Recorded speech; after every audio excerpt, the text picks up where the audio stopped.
Just to verify, I wanted to let you know that I will be recording, I will be communicating with you a little bit on the chat.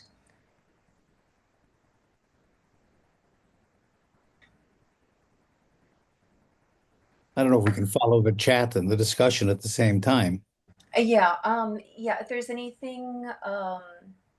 anything you need to alert me of, you can also um, talk to me through through the WhatsApp group as well. How long is this? How long is the session? It's an hour. Oh. Okay, let's go ahead and start.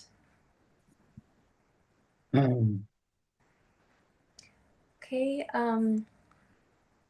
the Arab Organization for Human Rights in the UK would like to welcome and thank everyone for attending today's webinar. Israel's blockade on humanitarian aid to Gaza and Netanyahu's push to resume genocide. Despite the ceasefire agreement, Israel continues to impose a brutal siege on Gaza, obstructing life-saving humanitarian aid and exacerbating the suffering of civilians. At the same time, Netanyahu is working to dismantle the truce and reignite military aggression, demonstrating Israel's disregard for international efforts to stop the mass killings.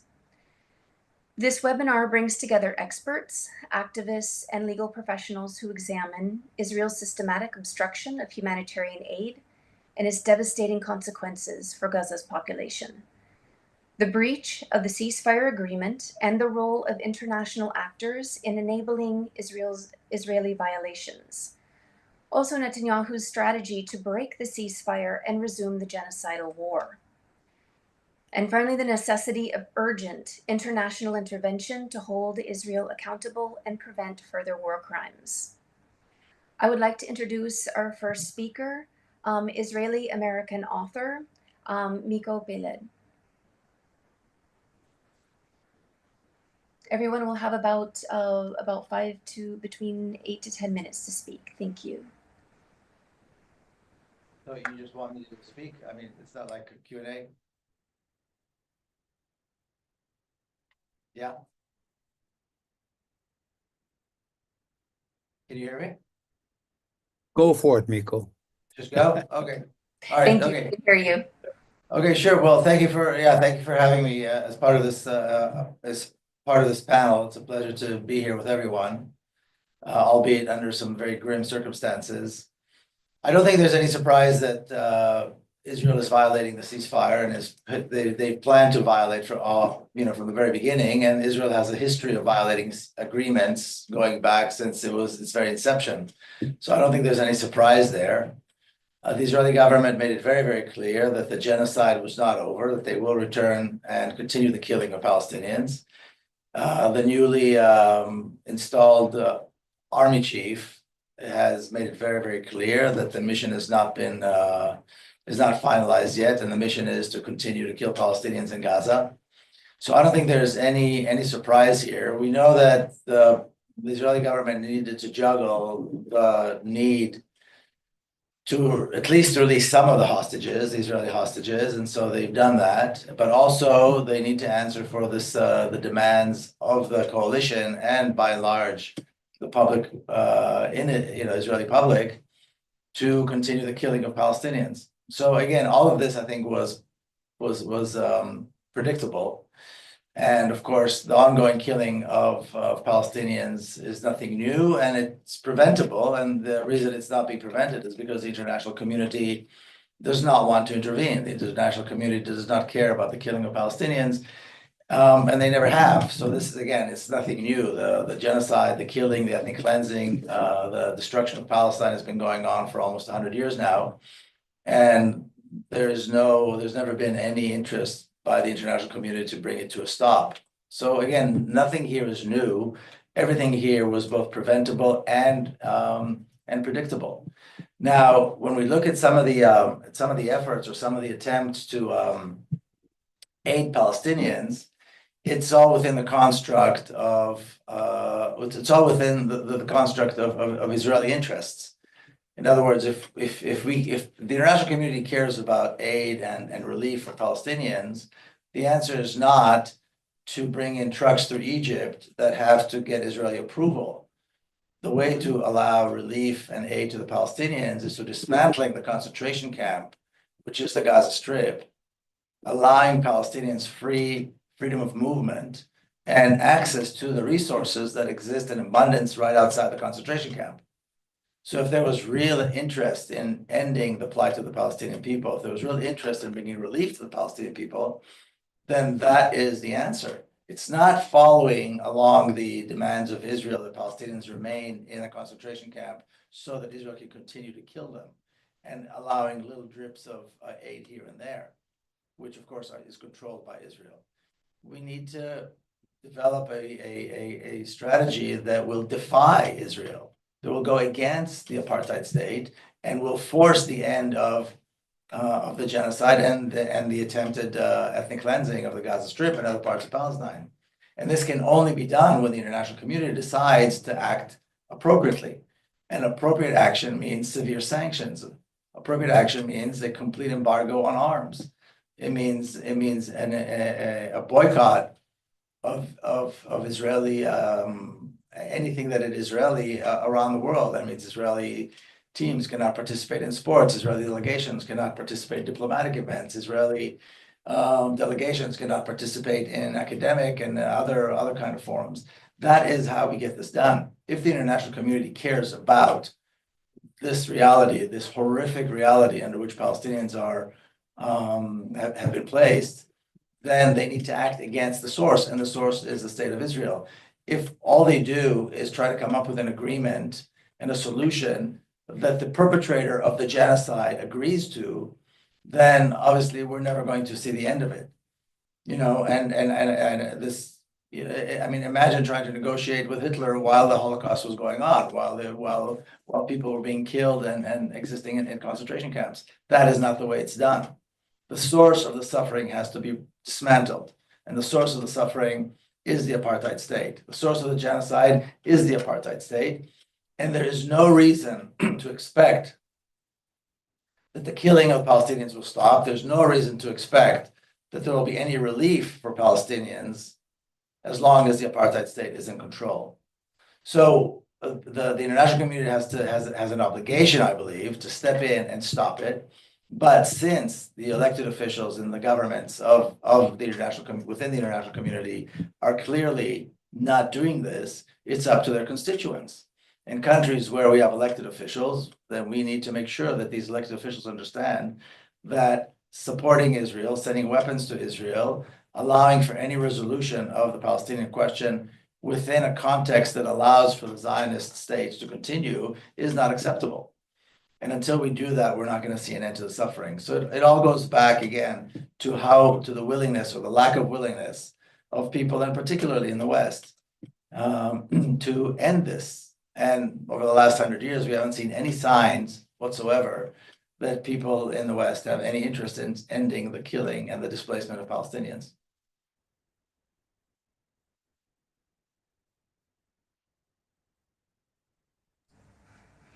Thank you for that. I do have one further question for you. So, in light of recent comments from Trump warning the people of Gaza as well as Hamas that to release the hostages immediately, and accusing not just Hamas but the people of Gaza of killing the hostages, of being the reason why the hostages were killed, not the bombardment by Israel. He quotes here that if you continue to hold the hostages, you are dead, and release the hostages now, or there will be hell to pay later. This is a direct quote from his account. How do you think that this will affect the breaches of the ceasefire and make this war start again? Aren't his comments a green light to Israel to continue genocide? Well, Israel is going to continue the genocide either way, and there's already a green light from the U.S. to commit the genocide. So this is all theatrics. I think everybody knows that if Israel was interested in releasing the hostages, they could have been released immediately, a long time ago. If there's a real interest in seeing the hostages freed, Israel has thousands and thousands of political prisoners and hostages that it's been holding, that it has kidnapped and has been holding in torture chambers for decades. And so if anybody is real interested in seeing the hostages freed, the responsibility is on Israel to release the political prisoners, the Palestinian prisoners, of which, like I said, it is holding thousands in some of the most horrendous conditions the world has ever known. So I think if, again, it goes back to, are people really interested in seeing this resolved, or is it just theatrics? And in this case, I think the answer is very, very clear. It's theatrics. It's like when Netanyahu was sitting here in Washington, D.C., and I'm just a few blocks here from the Capitol here at Palestine House of Freedom. And he was sitting there, and Trump was talking about the ethnic cleansing of the Gaza Strip, kicking out, somehow transferring to over 2 million people somewhere else. And Netanyahu was sitting there smiling. This is not a Trump plan. This is an Israeli plan that Trump was reading, out of clearly notes that he was handed by Netanyahu. So, I mean, there's nothing new here. This is an Israeli plan, and it has the approval of the United States, and now it has, once again, even more of an approval by the United States. But, these threats are ridiculous. I mean, what exactly is he threatening to do that hasn't already been done? And once again, I'll say it, if there is real interest, if anyone wants to see the end of this horror, if anyone wants to see the Israeli hostages returned, well, they could have done it a long time ago. Release the Palestinian prisoners. Why is Israel holding thousands of Palestinian prisoners? That is the question. The threat needs to be on Israel. If they want to see their hostages alive, if they want to end this reality, then they need to release the hostages. But the pressure is never placed on Israel. It's always placed on the Palestinians. It's never placed on the perpetrators of the initial crime. It's always placed on the ones who are under the gun, the ones who are being forced to live in this reality, who are the Palestinians. Israel needs to release its Palestinian prisoners by the thousands. Then we will see the release of the hostages, and that'll be the end of it. But again, I don't think there's a real willingness or interest to see the end of this, and I don't believe the Israeli government wants to see the hostages released.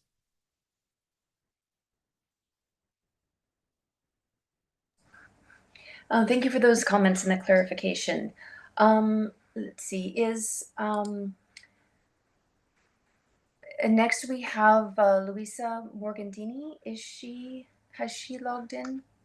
Okay, we are just waiting for her. I believe there's a connection issue. Let's go on to Jeff Halper. If you could also address that same question as well as the others in regards to Trump's comment. Thank you. I'm sorry, I have to excuse yes. myself.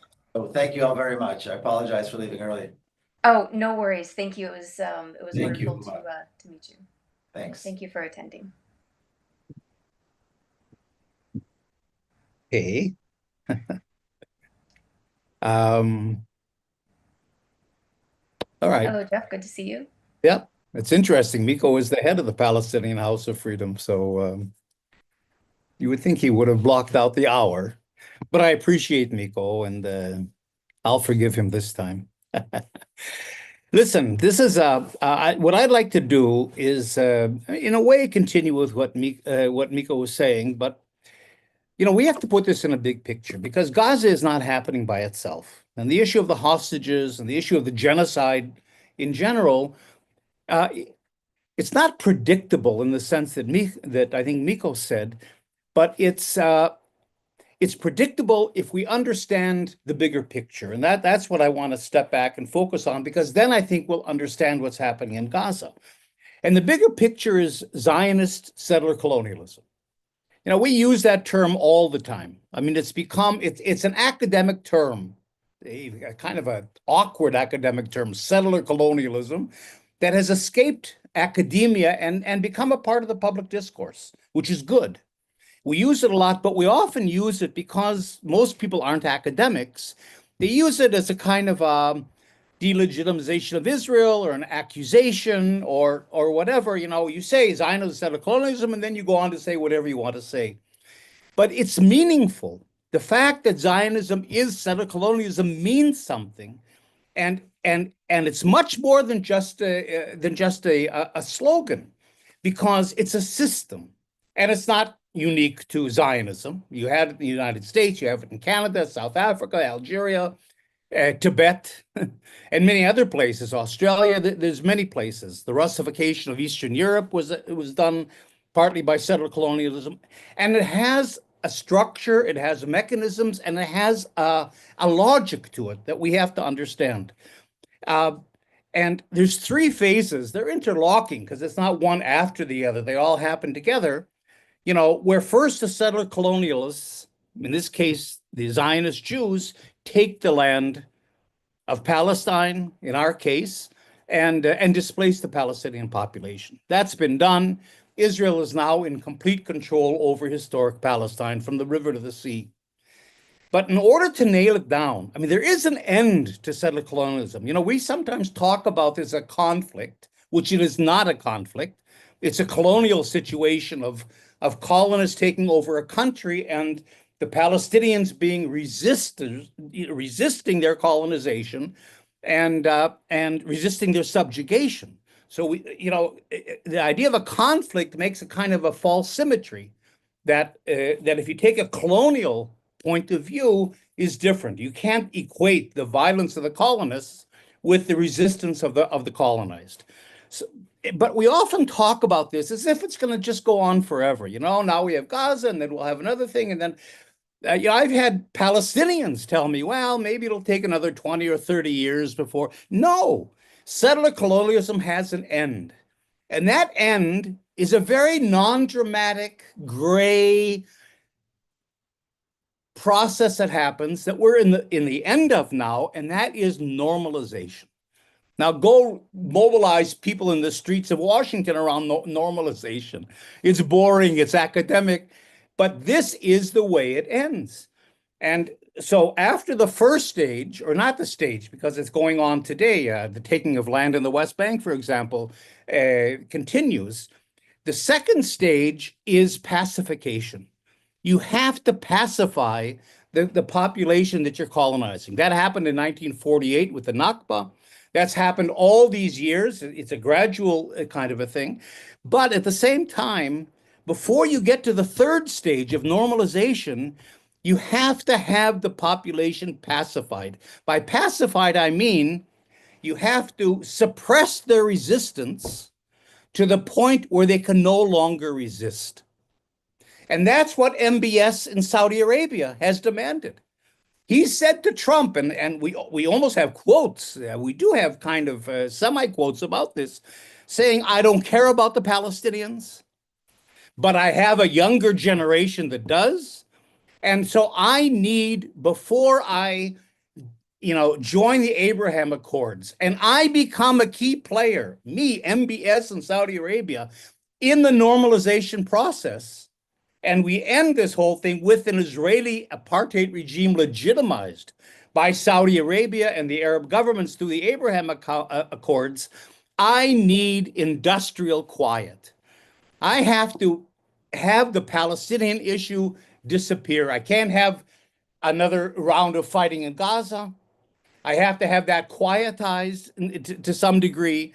And I have to have the West Bank quietized. And that is the campaign Israel's engaged in now. It's pacifying Gaza, or it has pacified Gaza, although, it hasn't succeeded really.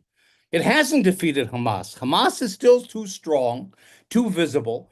And that's why Israel is threatening to go back to another round. It has to quietize Gaza. And of course, the idea, it is a surprise. I know that Trump has kind of adopted Netanyahu's idea of eliminating the native population of Gaza.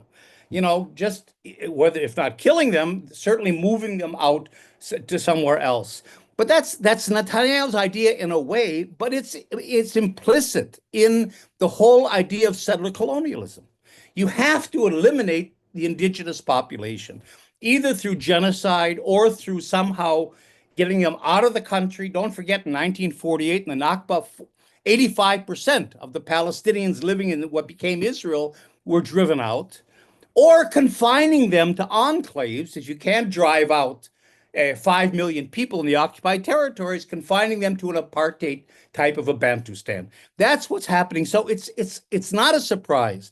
The surprise is this crazy idea of Trump that is becoming policy of turning Gaza into an American-owned Riviera, which exactly dovetails with. I think Netanyahu was surprised at that. I don't think he could have predicted that crazy thing, but it fits exactly into his and into the settler colonial project, so that the pacification is happening now. The Israeli a government is talking in terms of Gazifying. We're Gazifying the West Bank.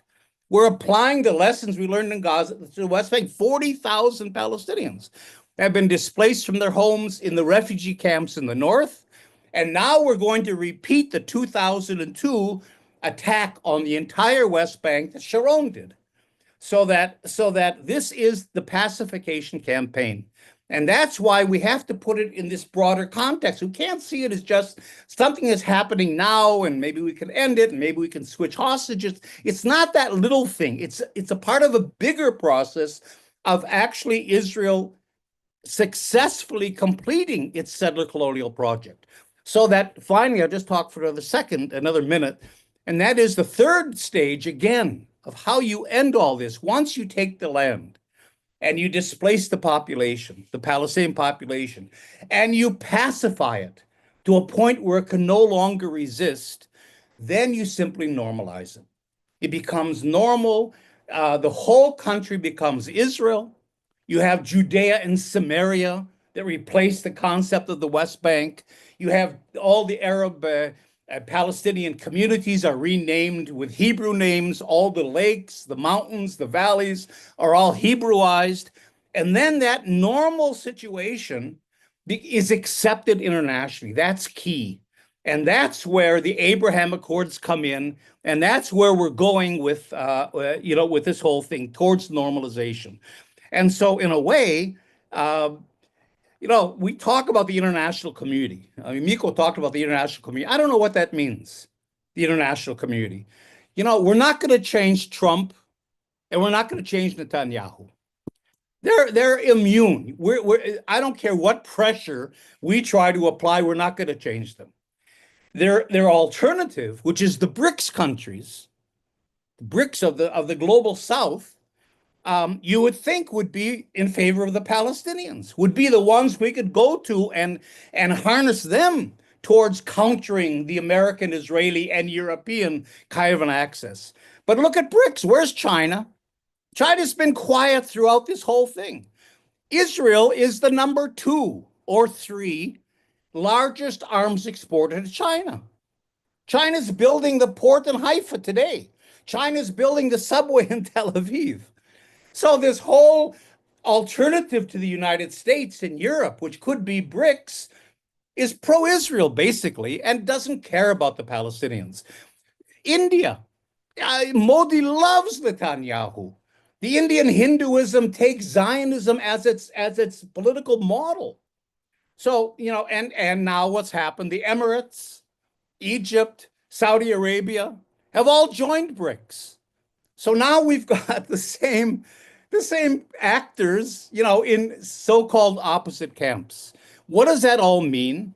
So I don't know what the international community means. From my point of view, and I'll say this really clearly, it all depends on whether we can get somehow pressure put on the Arab regimes not to cooperate with this. We blame Trump, we blame Netanyahu, we blame everybody else, international. No, they're doing what they're supposed to be doing. Who isn't doing what they're supposed to be doing are the Arab governments, all of them that are normalizing. And Saudi Arabia, is a jewel in the crown that's going to fall into place. It's already falling into place. Israel and Saudi Arabia have already completed virtually their normalization agreement. And this is what's going to destroy the Palestinians. This is the last piece of the normalization process. And once normalization is in place, we don't understand the power of normalization. It's stronger than victory. Victory in a war, there's another side. After the victory, you have to decide what's the peace going to be like? What are the conditions? What are we going to what are we going to do with the other side? With normalization, there is no other side. There's no negotiations.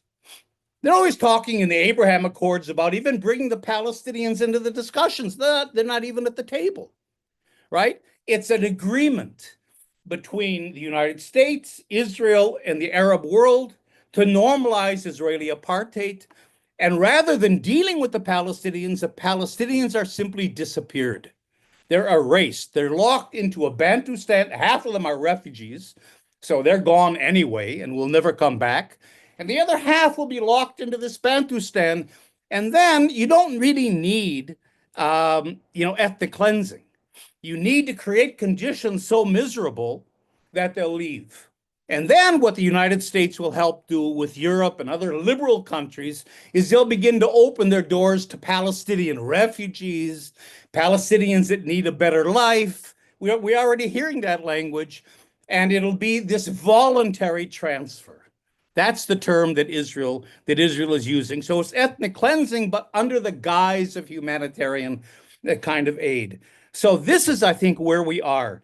We're in the 89th moment. That's a soccer term. In American terms, we're in the bottom of the ninth, and normalization is about to happen. This is urgent. I'm part of the Israeli Committee Against House Demolitions. I'm also part of a Palestinian-led organization called the One Democratic State Campaign. And we're about to launch now. It's late, but we're about to launch what we're calling a campaign against normalizing Israeli apartheid. And that's what we're talking about. And this should be at the top of our agenda. So what I'm saying is Gaza obviously demands our attention and our compassion. And what's happening to the people of Gaza and also to the West Bank, of course. But it's within a larger picture.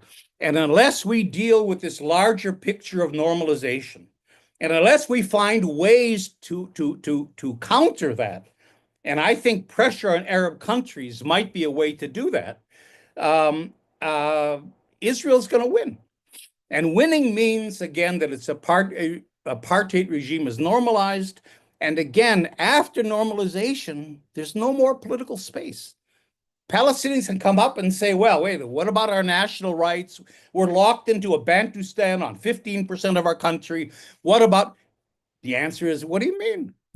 It's normalized. It's over. We've agreed already. You see, and we've moved on to other issues. You disappear the entire Palestinian issue, and that's the real danger facing us. And I think simply Gaza is a part of that pacification process that's leading us right now to normalization. Period. Thank you so much, Jeff. That was I'm so happy to hear that perspective, and thank you for that. For your impassioned talk and speech. I learn so much every time I see you. Thank you.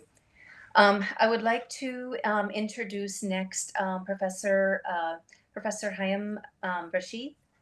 Can you also address, as well as the questions before that we've asked to address, can you also address Trump's latest comments and warning to the people of Gaza, and not just Hamas, but also the people of Gaza, and accusing them of killing the hostages instead of the Israeli bombardment killing the hostages, and basically his death threat to them? Sure. I mean, Trump is totally impossible to foresee and to foretell.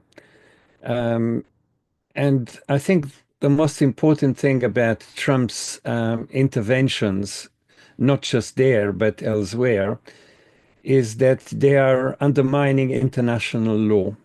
The meaning of international law that was never very strong and very powerful is now all gone. In a sense, the decisions of the ICJ and ICC make no real difference, because Israel is not going to do anything that either the UN or those courts or any other body is asking it to do. They have no plan to do anything, and international law can only exist as long as there are some sanctions. Now, Israel is probably one of the few countries that never faced any sanctions, despite the fact that it broke the international law in every year of its existence. And almost part of those years. I don't think we have another country that has broken international law more frequently than Israel. So now they've got in a sense, the most dangerous president of the United States in the White House. They can do what they like. Now, look, please, at the difference between what has happened to the Ukraine war and what is happening in Palestine. In the case of Ukraine, within a week of the Russian invasion, Russia was under sanctions, very, very severe sanctions. And it was called, I think, unjustifiably, the aggressor. After more than a decade of aggression from NATO and baiting the Russians into this and planning on this war, the Russians were immediately sanctioned by the West. The sanctions didn't work, but that's another matter altogether. The Israelis never faced any sanctions since 1948, never. And now, less than ever, can they be frightened of sanctions because the Americans are not going to allow this. So the story of the gates of hell, as Trump put it, was already there last month, and he didn't open the gates of hell, but Netanyahu will, because he wants to continue the war, and Jeff is related to this. So I want to talk about what we need to do in the short time that we have. I'm part of a group called Bring Gaza Home, which is mainly Palestinians and Israeli anti-Zionists. And we're building on the Resolution 194, which was passed in 1949 and requires Israel to bring back the refugees.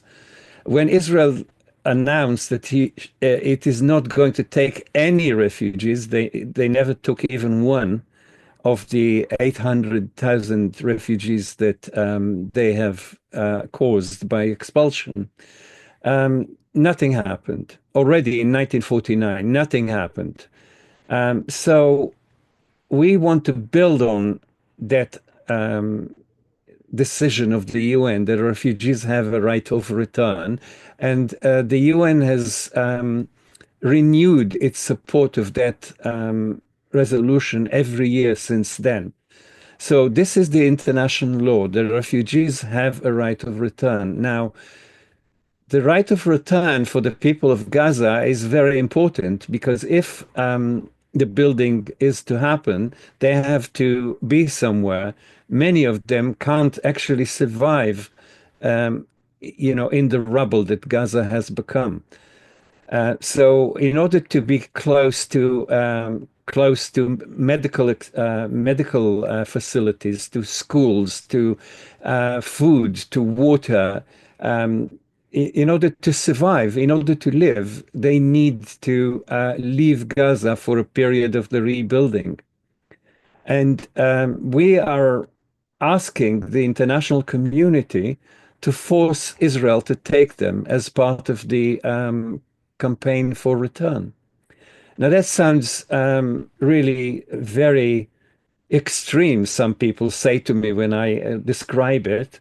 They don't think that taking the refugees forcefully into other countries on the other side of the world is extreme. They think that sending the refugees back to their own country is extreme. I don't need to explain to you how bizarre this is.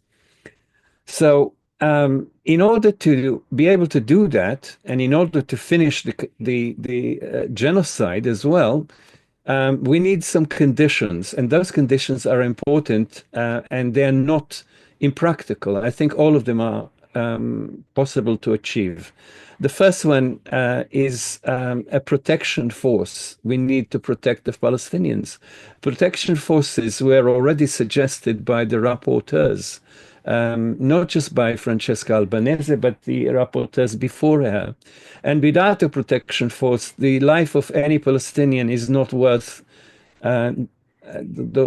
it's impossible for them to continue without a protection force. But a protection force not of Israel or, not of the US or the West, but of Arab and international forces. And this can be passed by the General Assembly. It doesn't need to be passed by the Security Council. Another connected thing that can happen in the General Assembly is expelling Israel from the UN, or suspending it, as it's called. This has happened from South Africa in 1974 because of apartheid. Because apartheid is against the law, in 1974, that law was applied to South Africa, and they were ejected out of the Security Council, out of the General Assembly.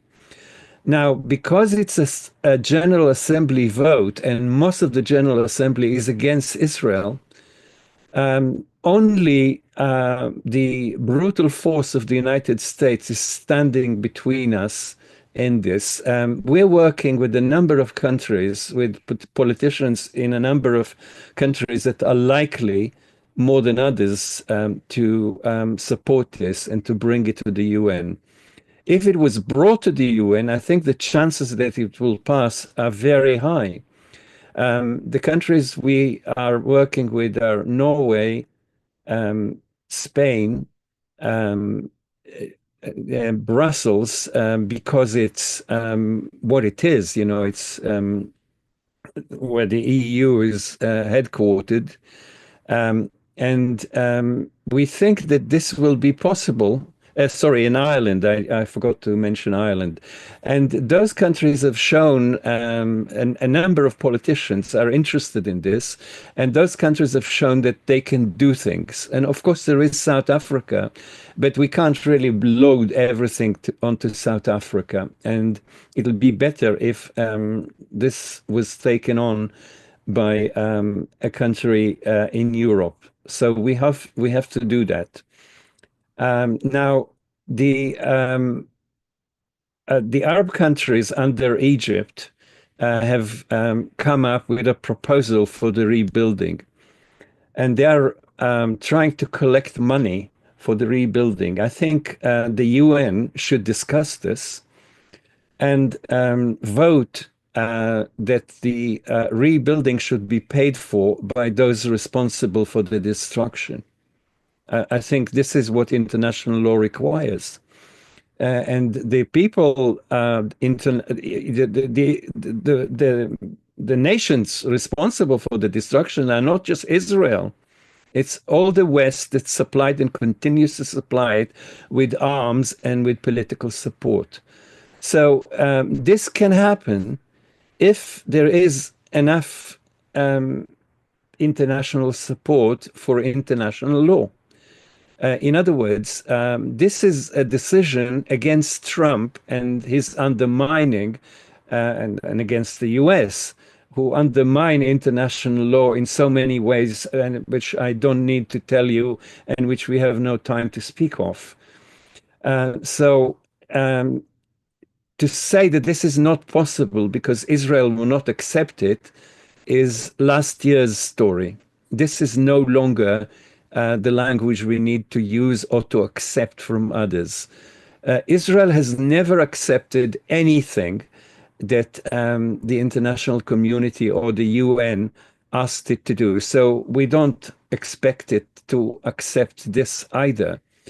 But if the international community will not act, and Jeff has spoken about this, if the international community will not act on this occasion, on this visible, media-friendly genocide, a genocide which is democratic because the Israelis, as a society supported by 97% of the Jewish population of Israel, then I don't think that we can even mention the word international law after that.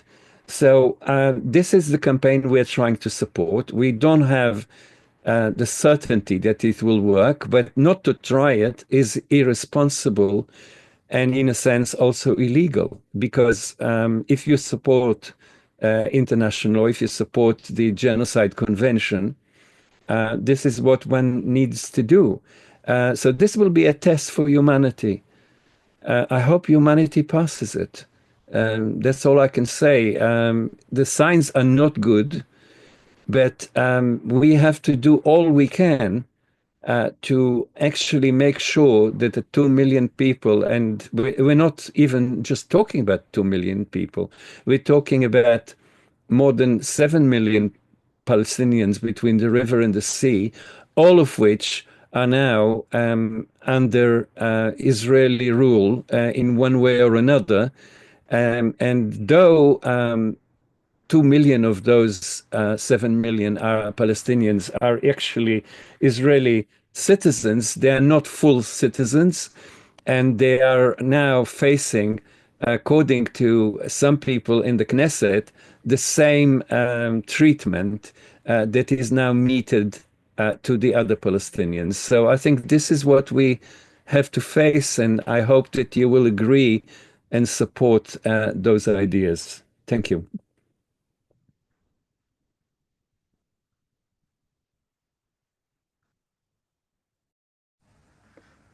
Thank you so much, Professor.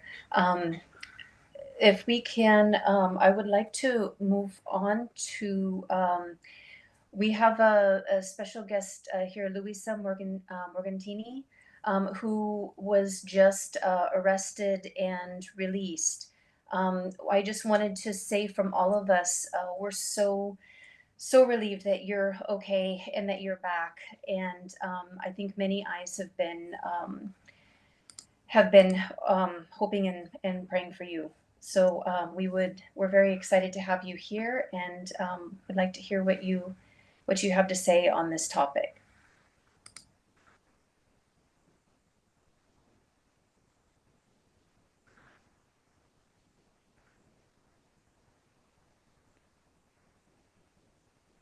We lost her again. Oh, you just lost her? Okay. Oops.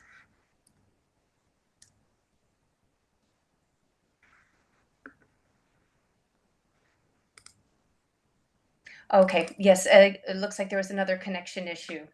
All right, let's hold on here just one moment. I apologize.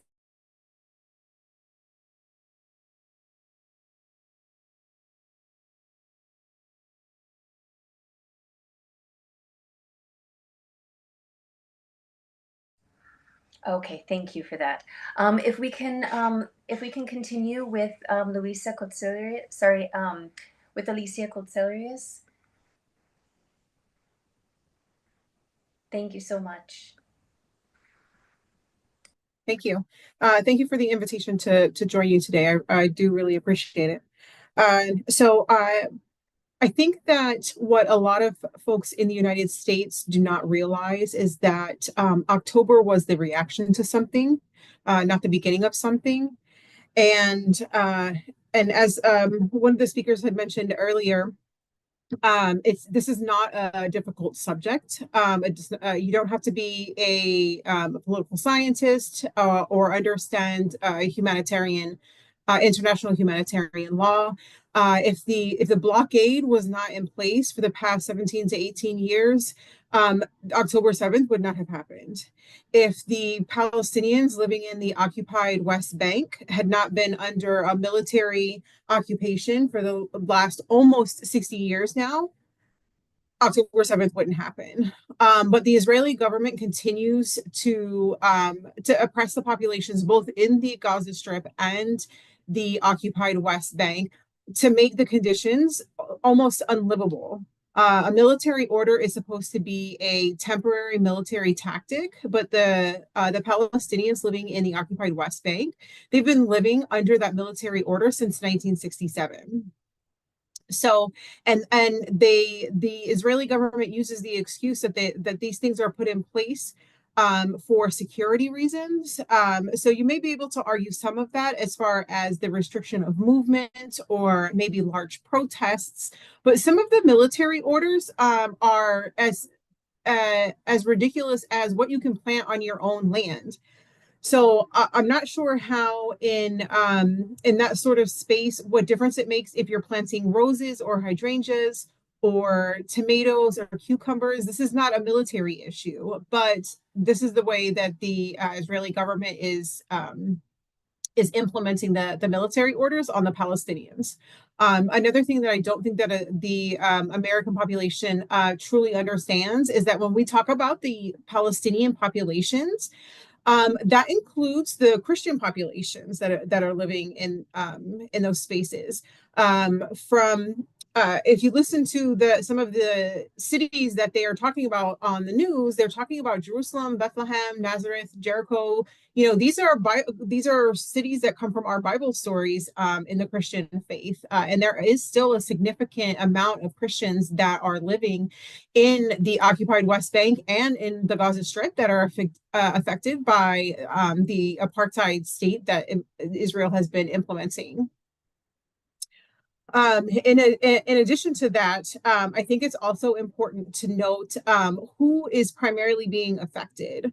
So if we look at the numbers of the casualties that took place on October 7th, yes, there was loss of life on both sides. There were Israeli soldiers and citizens that were killed in the attack, but those numbers have not moved nearly as significantly as the numbers on the Palestinian side. And also with the Palestinians, the people that are being mostly affected by these constant bombardments and these brutal attacks are civilians. The Israelis are not attacking as much as they want us to believe that it's Hamas. They're not attacking soldiers on a battleground. The targets that they are hitting are schools, hospitals, refugee camps, mosques, and churches. And these are places where you'll find civilian populations. So the vast majority of the people, upwards of 70%, that have died since October 7th, 2023, are women and children. I myself, I'm based out of Florida in the United States, and we have had a number of doctors and nurses that have done tours around the state to talk about their experience as they were in Gaza over the past year and a half, and they're talking about children coming on with war wounds coming in with children, and this is what they're experiencing.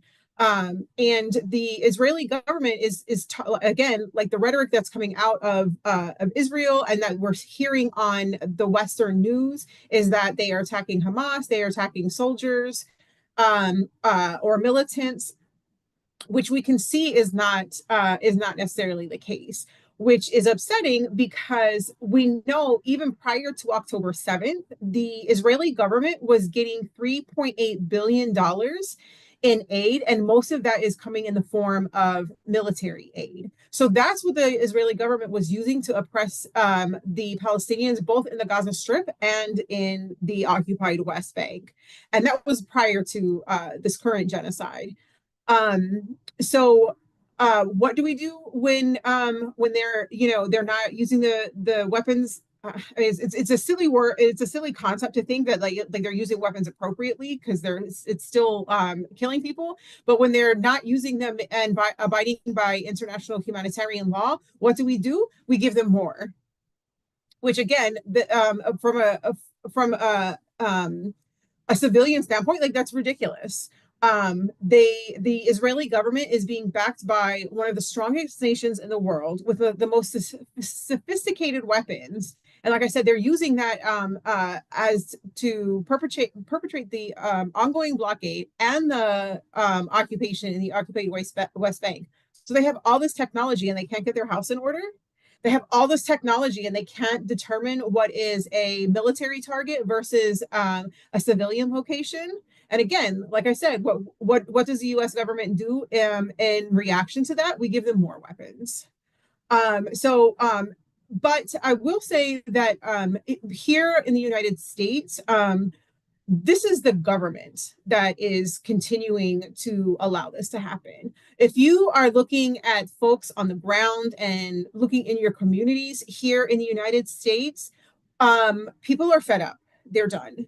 Thanks to social media, it's very, very unfortunate that it is at the cost of tens of thousands of people losing their lives, and that's including, like I said, including children.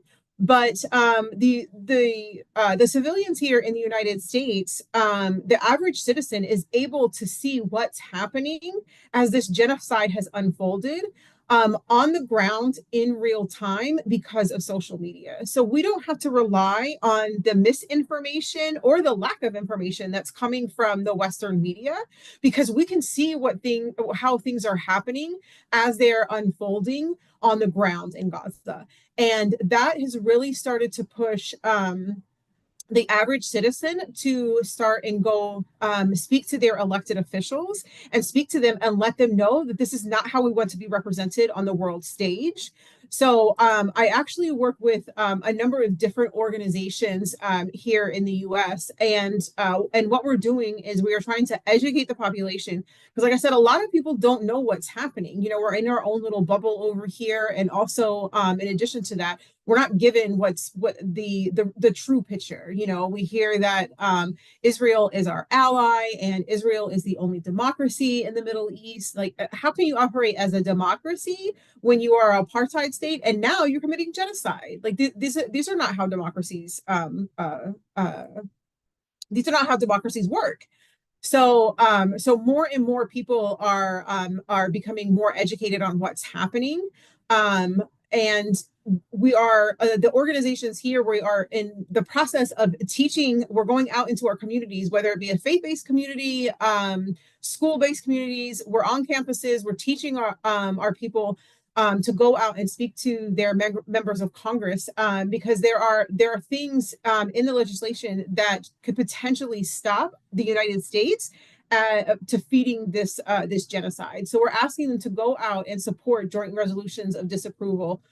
So the Israeli government is not getting this blank check of weapons, and also to continue to support the United Nations, because the Palestinians were experiencing the lack of basic necessities before this recent genocide started.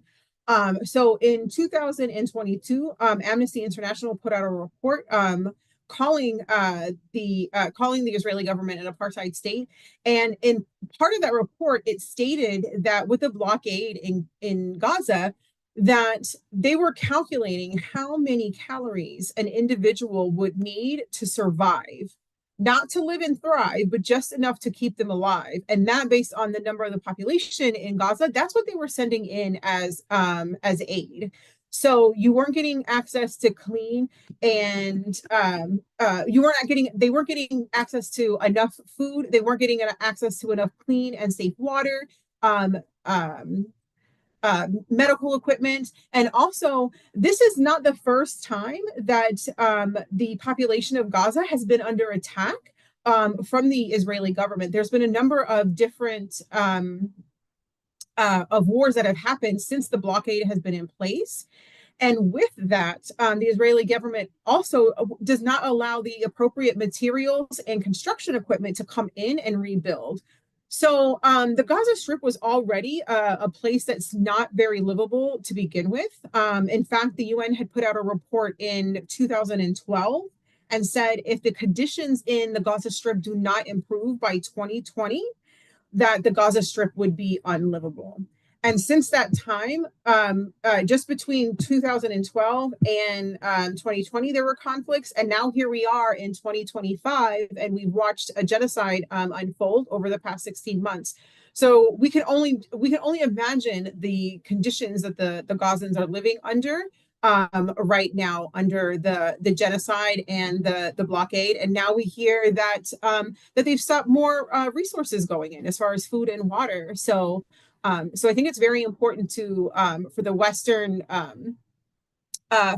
nations, for the individuals, the people that are in power. We need to start having more frequent and serious conversations with our elected officials, and let them know that if they are not willing to be on the right side of history, then we will vote them out and put somebody else that will.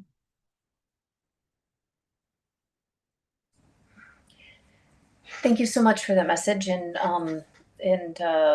addressing things with our government here in the U.S. Thank you for that. I would like to introduce next Booker Ngesa Amole, the Kenyan political activist. If you can unmute, and we'd also like to hear from you, as well as the previous questions about Trump's recent comments and warnings to the people of Gaza, not just Hamas. First of all, thank you very much for inviting me for this useful forum webinar, where we get to carry out analysis from the progressive perspective and to show our solidarity with the Palestinian people.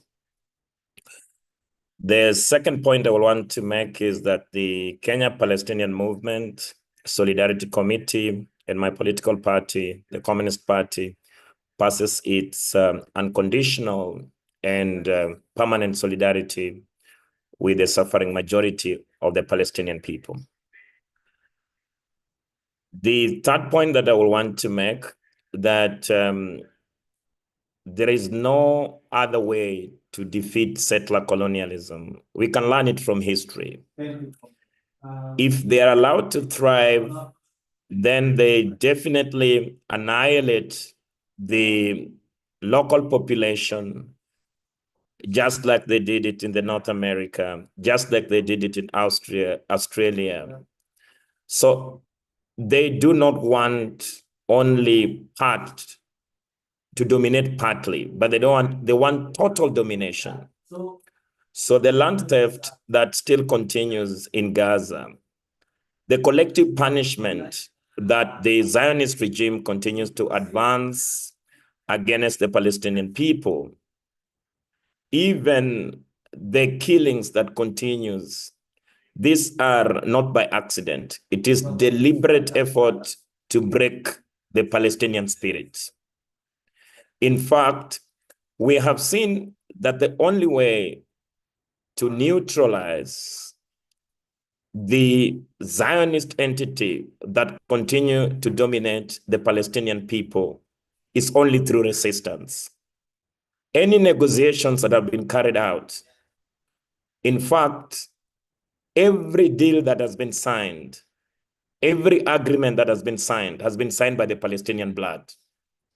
And any ceasefire that has been actually brought forth, it has only been to weaken the resistance. And it actually is not just, no, the Zionist entity is not serious about ceasefire. It's only a pause to actually avoid crisis at home. For example, we saw the Netanyahu regime having extreme pressure at home to make sure that the hostages were released. So this pause was meant to reduce that pressure by ensuring that some of the war objectives that were not met during this genocide can be met towards this pause, this temporary pause. But the genocide still actually continues in Gaza. What you see, Trump is really, a strange human being. Last time when he was the president of the United States, he came up with the deal of the century. Now he's back again to the White House. What is he telling us? That he can achieve total domination of the Palestinian people through exerting maximum pressure.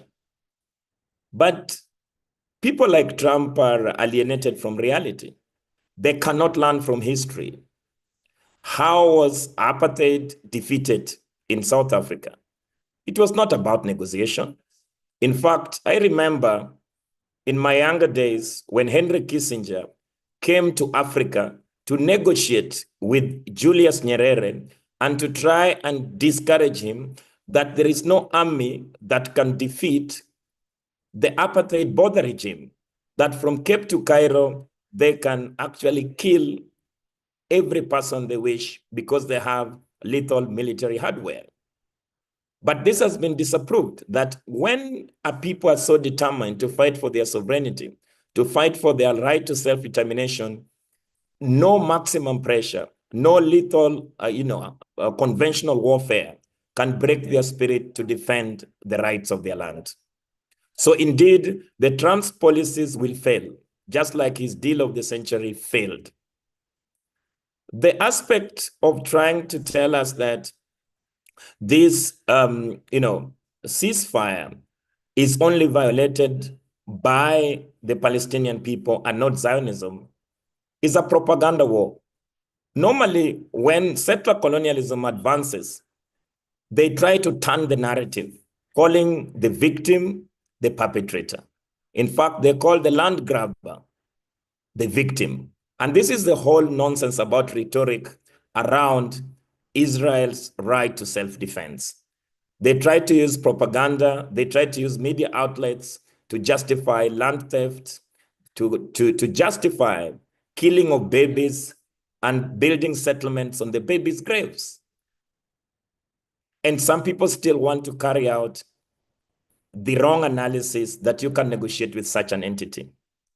I think the illusion of international law should have been disappeared in everybody's practical mind. In fact, as so long as United States imperialism dominates, there is no international law. International law means United States hegemony. We have seen the veto power that the United States have. Every time that the Palestinian people the Palestinian issue comes forth at the United Nations Security Council, they veto it. Look at the ICJ cases, even the indictment of the rogue politicians in Israel. The United States regime is quite complicit about the murder that continues to take place in the Palestinian territory. This is what the hegemonic tendency of United States dominance class does. They did support the apartheid in South Africa.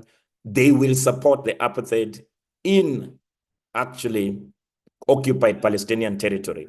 And the issue that we can rely on the international law, while we know that the international law in itself is not neutral, every time the international law is being interfered with to protect the Zionist entity and the domination of Zionism within the West of Asia.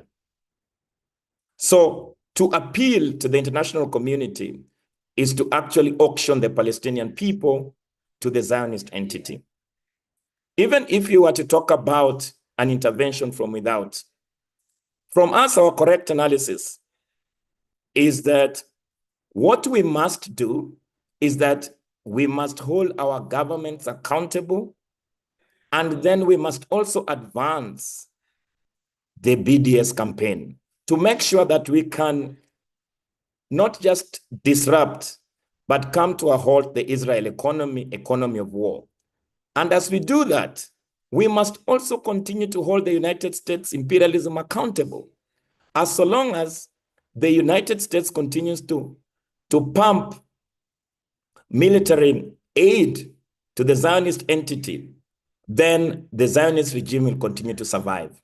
Our struggle for Palestinian right to self-rule, Palestinian right to self-determination, and Palestinians' right to land must also be our struggle against United States imperialism. Because for us, we believe firmly that The United States imperialism will be buried in Gaza. But as long as we mobilize all the anti-imperialist forces to stand in solidarity with the Palestinian people. This is our belief because it has happened in history, and it can also happen now in our lifetime. This is where we have seen for a fact. Remember, the Zionist entity had brainwashed the African continent until 2011, when they actually portrayed the struggle of the Palestinian people as an interreligious fight. So they set Christians against Muslims in the African continent to try and defend their hegemony and their domination of the Palestinian people. This has been broken since 2010. In fact, now we march on the streets, both Christians and Muslims, in defense of Palestine. So the barbarity of the United States imperialism and Palestinian, the dominations of the Palestinian by the Zionist regime and the conduct of the genocide in the last year since the October 7th did not just disrupt the normalization of the occupation in the occupied Palestinian territory, but it has also helped to consolidate the forces in solidarity with the Palestinian people. In Kenya today, in Africa today, we have millions of friends of Palestinian people across the divide, standing in solidarity with our brothers and sisters in Palestine. And for a moment, we are saying in Africa that never again shall Palestinian people be humiliated like Africa was humiliated for many years with settler colonialism. This is my intervention, my dear comrades.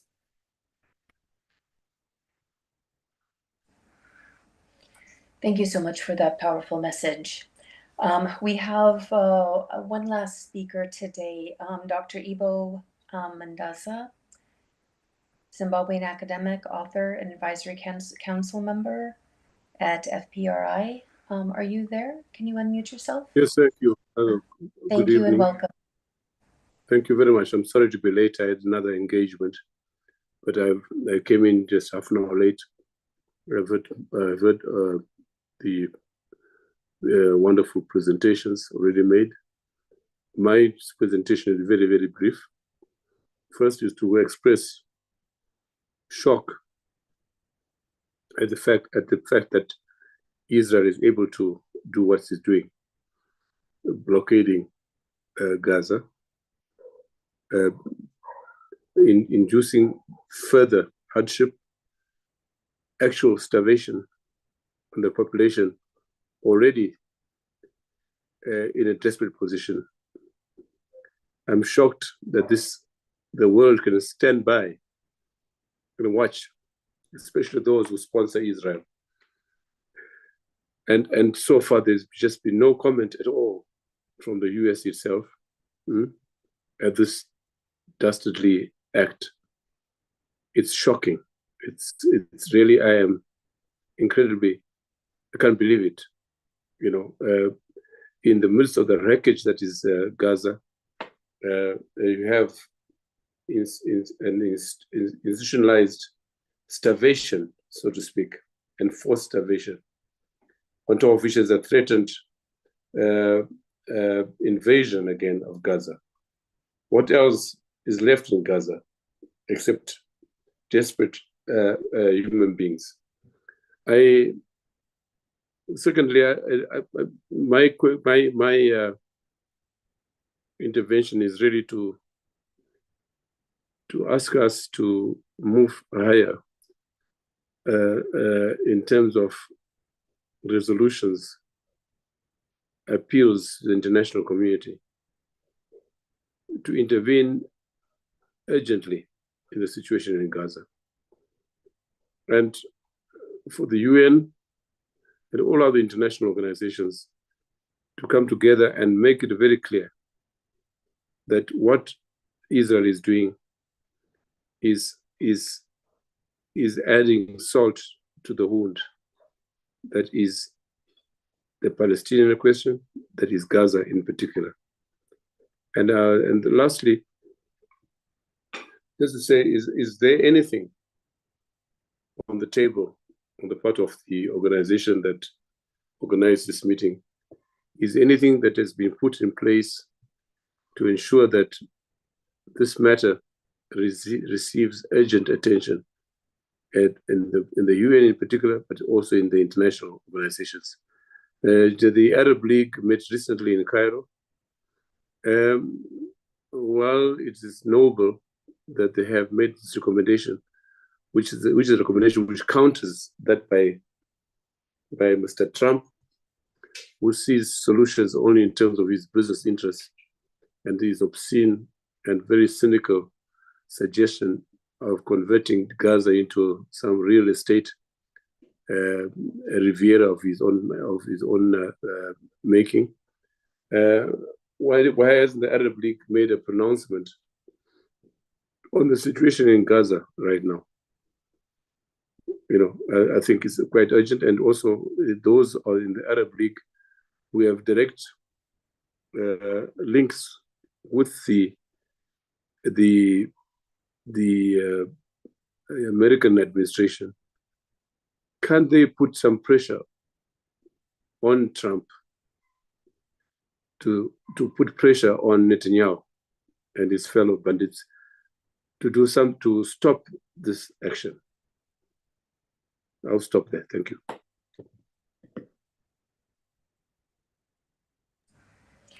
Thank you so much. I would like to close this session and just say Ramadan Kareem to all, and in the spirit of Ramadan, to never lose sight of a more peaceful tomorrow.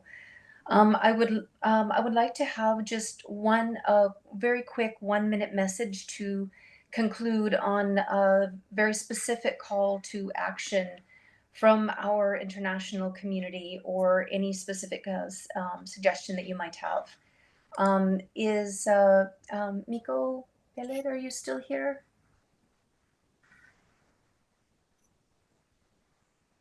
Or have you left? Okay. Jeff Halper, are you still here? I'm still here. Lovely. For better or for worse.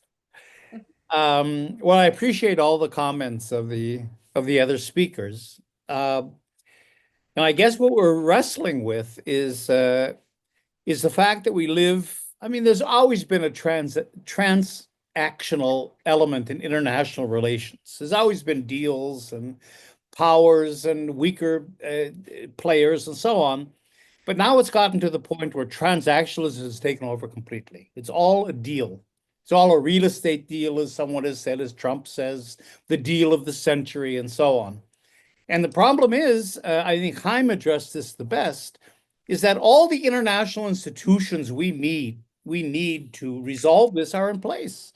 You have international law, you have a United Nations, you have even a General Assembly that could overrule vetoes of the Security Council.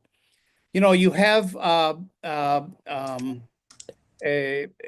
Arab League, you have other international forums, and yet all of those mechanisms and forums have been completely negated by this transactionalism. You see it in the bullying of the United States, its willingness to use weapons, and I think Alicia talked about this, giving weapons freely and very proudly to Israel to continue its genocide.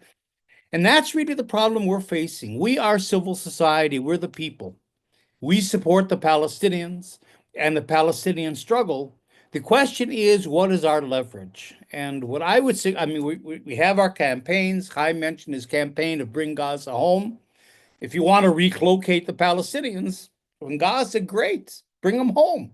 80% come from inside, from the Negev, from inside Israel. Why send them to Sinai or Indonesia or Albania or Greenland? Send them home.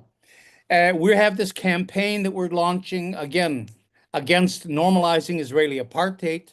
So these campaigns are important, but I think it would be useful, and maybe the Palestinian House would like to sponsor, if we all got together, us and people from other parts of the world, and really had a few hour or a day-long conference on what is a strategy for civil society to affect decision makers in governments in a transactional international system.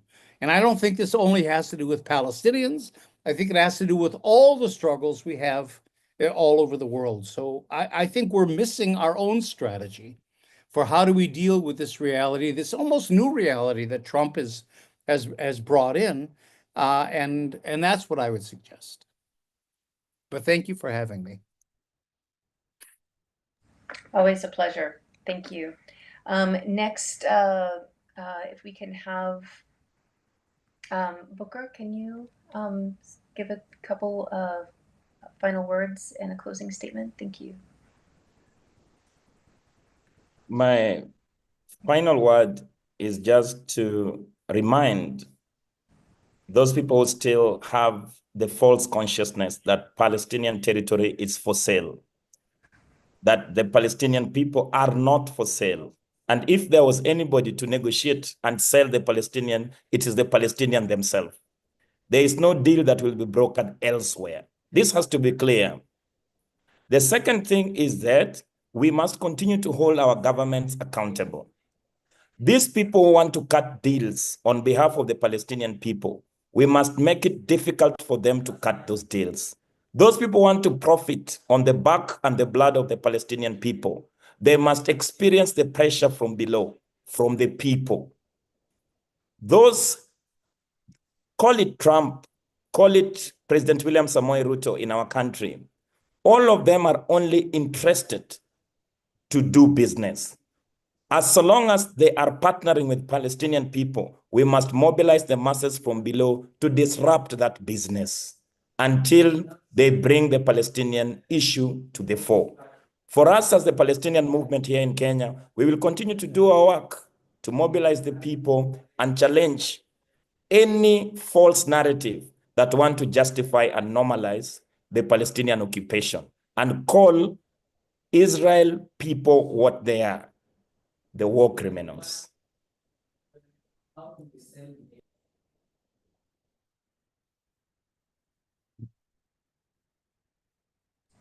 Thank you so much for those powerful words.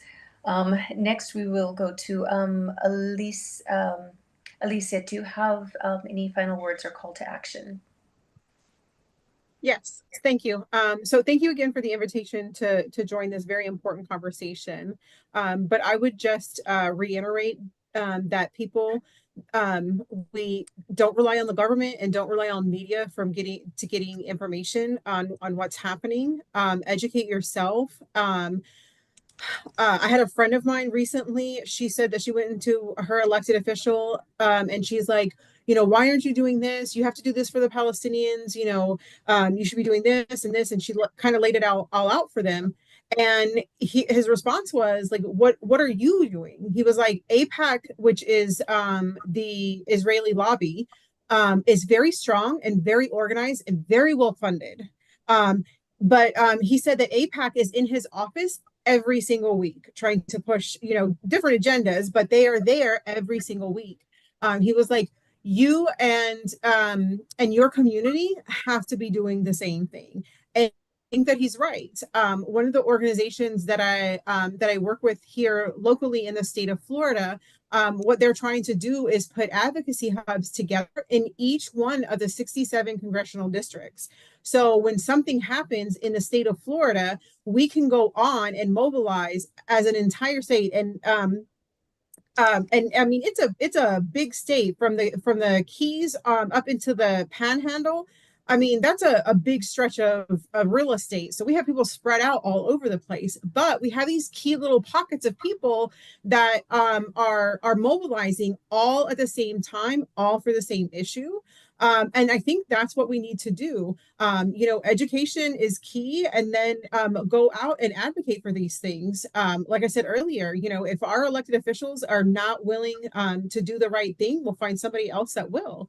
And, you know, it's a big ask. I know that it may sound intimidating. You know, we can't walk in there and say, you know, you need to end the genocide today, or you need to end the apartheid today.